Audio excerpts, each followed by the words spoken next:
Muy buenos días. Lo he dicho en otra ocasión y creo y lo sostengo. Pienso que la mayoría de los problemas que tenemos el día de hoy entre relaciones humanas es porque no sabemos comunicarnos, no sabemos escuchar. Inmediatamente nos creamos nuestros prejuicios y hacemos acusaciones y juicios en contra de nuestros hermanos sin antes escuchar bien. A los discípulos les pasaba lo mismo con Jesús. Jesús decía algo y ellos inmediatamente se empezaban a hacer ideas, empezaban a formular pensamientos, empezaban a mirarse entre ellos en lugar de prestar atención a lo que Jesús les estaba diciendo. Si eso le pasó a los discípulos con Jesús, imagina qué cosas no podrán suceder entre nosotros. Con mayor razón deberíamos de tratar de irnos más despacio, no sea que terminemos juzgando a Jesús en lugar de escuchar lo que el Señor Jesucristo quiere decirnos. Leamos el Evangelio y seguramente que al meditarlo le prestamos atención y si lo escuchamos, Él nos va a hablar.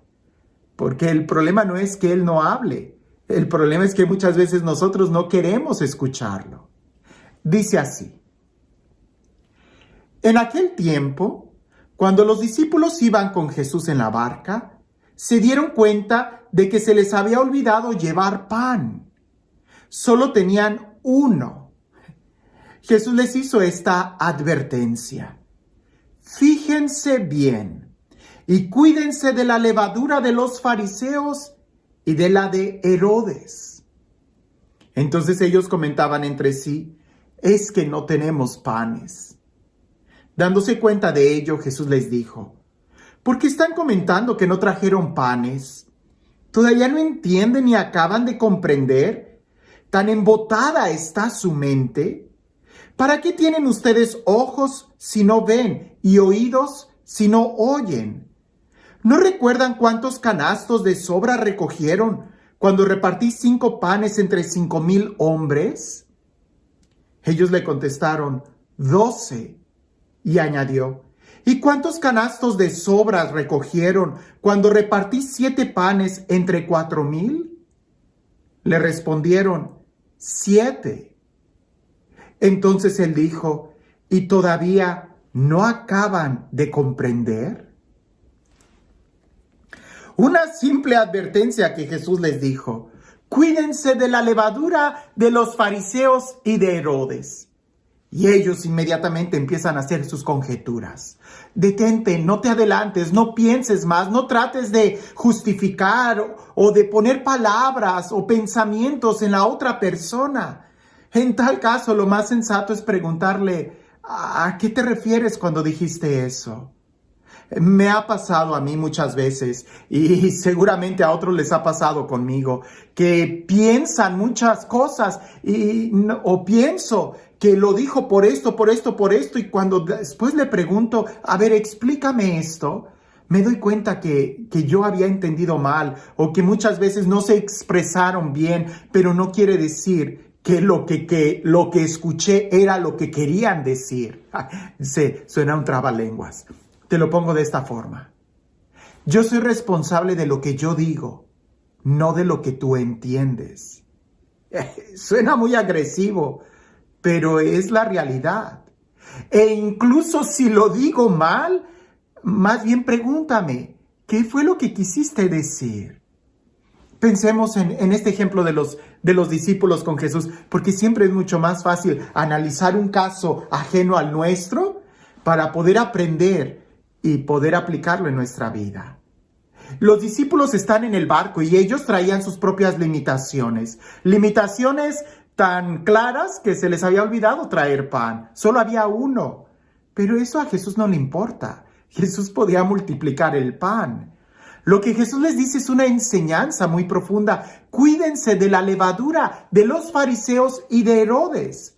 Y este lenguaje de levadura de los fariseos y de Herodes va mucho más allá que pensar que los fariseos tienen una compañía de Rexall y que Herodes se dedica a vender pan. Por supuesto que no.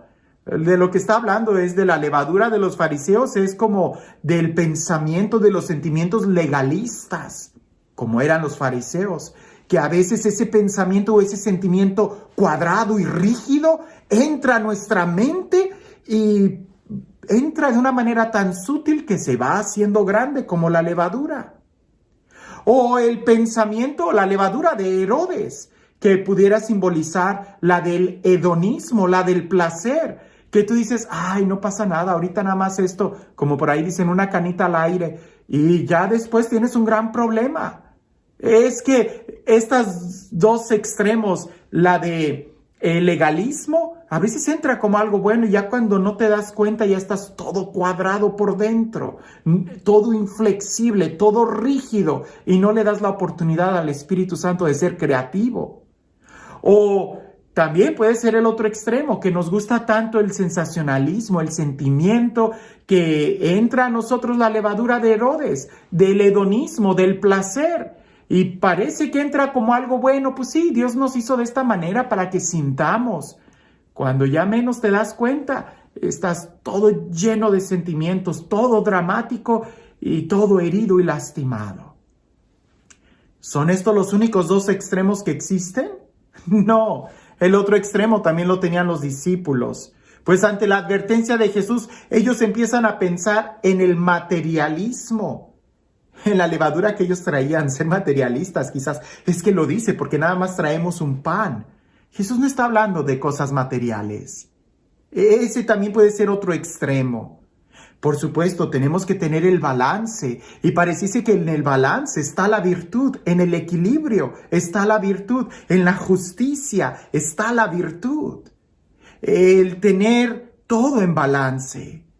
Jesús los regaña y les dice, bueno, que ustedes no estuvieron presentes en la multiplicación de los panes. ¿Cuántos había? ¿Cuántos comieron? ¿Cuánto sobró? ¿Tan embotada está su mente? El centro de la enseñanza de Jesús está en el amor, en la caridad. Lo más importante está en el amor. Esa es la enseñanza de Jesús.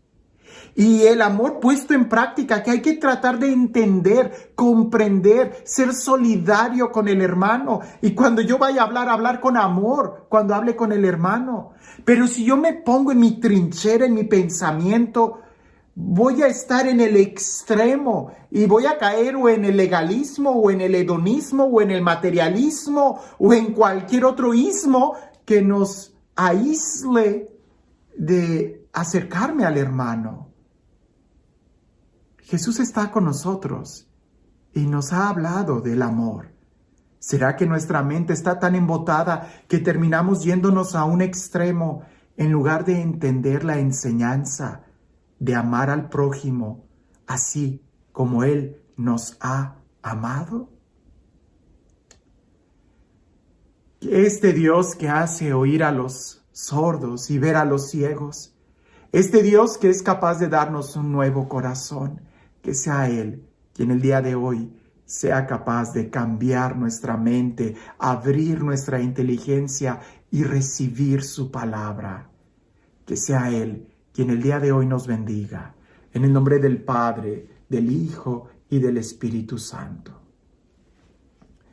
Cuentan por ahí que había unos padres de familia que se preocupaban mucho por la educación de sus hijos y les hablaban de muchas maneras que lo más importante era el amor y los trataban de dar con ejemplo y los cuidaban por amor.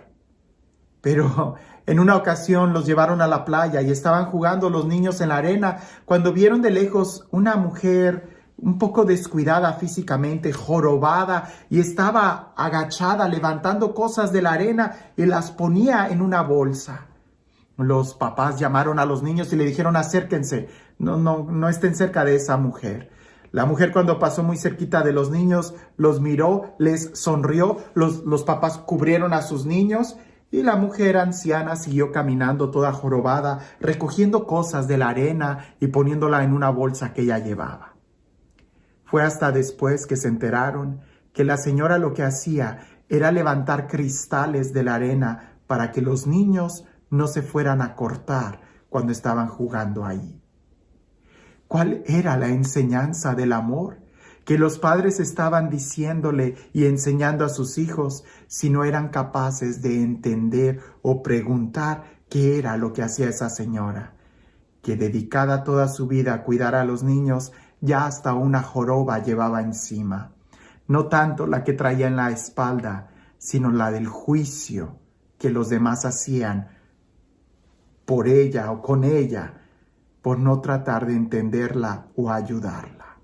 El amor es lo que hace que tú seas posible de entender a los demás. Y esa mujer anciana tenía mucho amor, porque entendiendo y comprendiendo a los niños, les estaba cuidando la arena para que no se lastimaran.